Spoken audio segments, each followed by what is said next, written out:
Alright, so that's just basically showing you the overall stats. Um,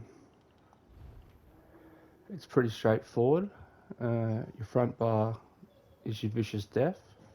So you want Storm Pulsar, Necrotic Potency, because you need that to get your ultimate back. It's very important. You also got to run Blighted Bones, the Stamina Morph, because you're going to run out of Magica, so it really does help a lot, as you can see here. So if I run out, at least I can pop it.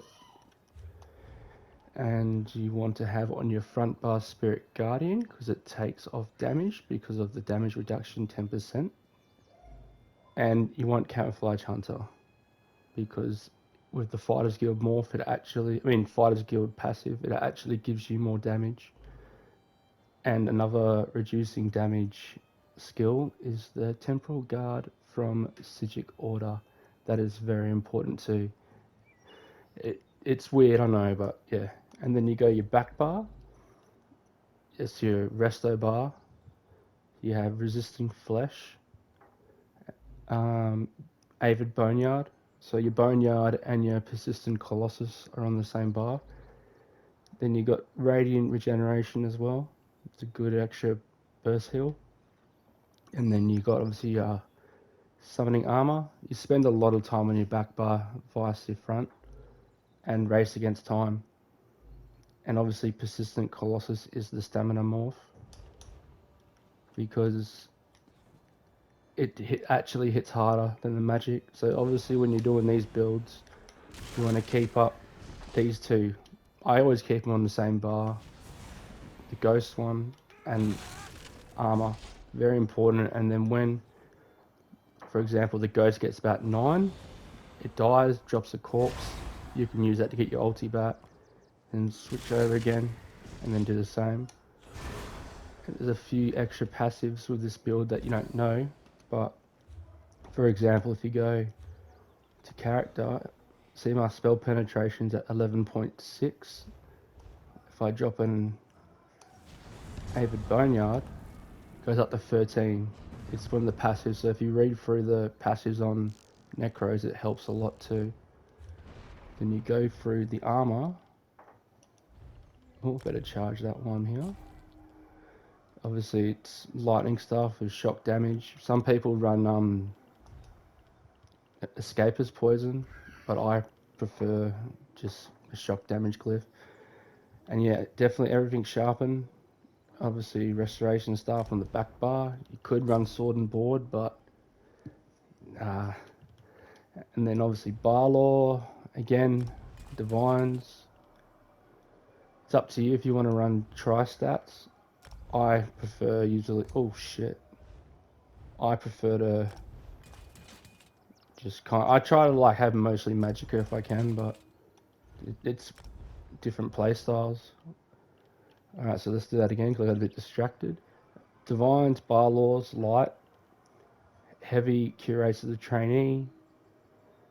Really, I'd like to have the helmet heavy if I could, and that light, but yeah.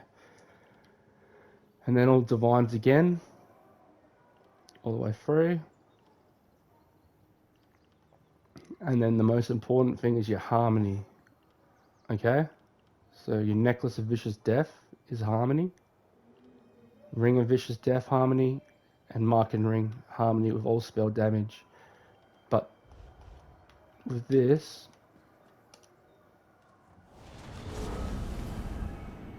that synergy, sometimes it fucks up and you don't see it. But I'll show you like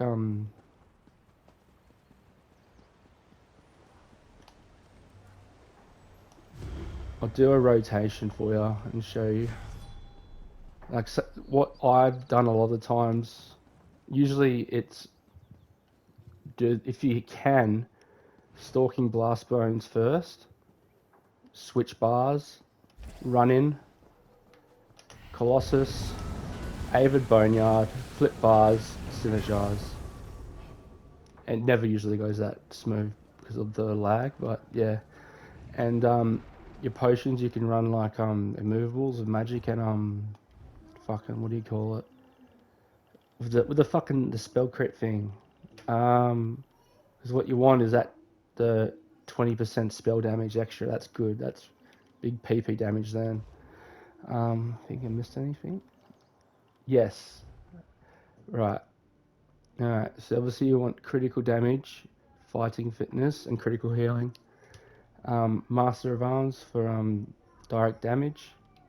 Obviously Biting Aura for AoE, and my favorite. And then you go to the red tree.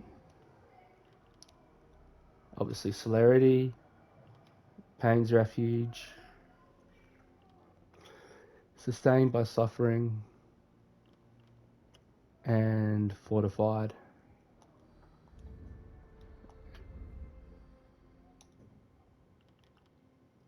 It's whatever you want to do for this one, but these two are probably the biggest ones.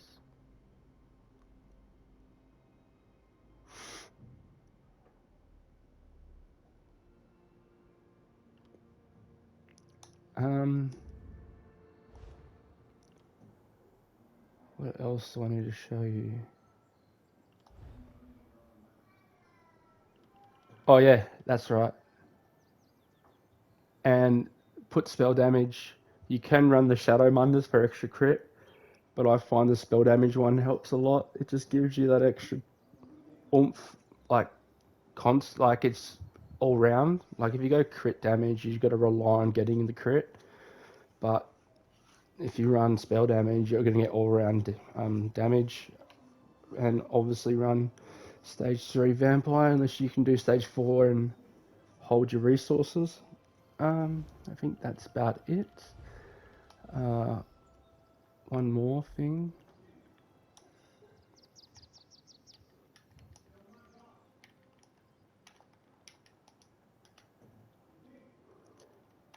Alrighty, gotta make sure I get this one right. Alright, there you go. Alright, enjoy.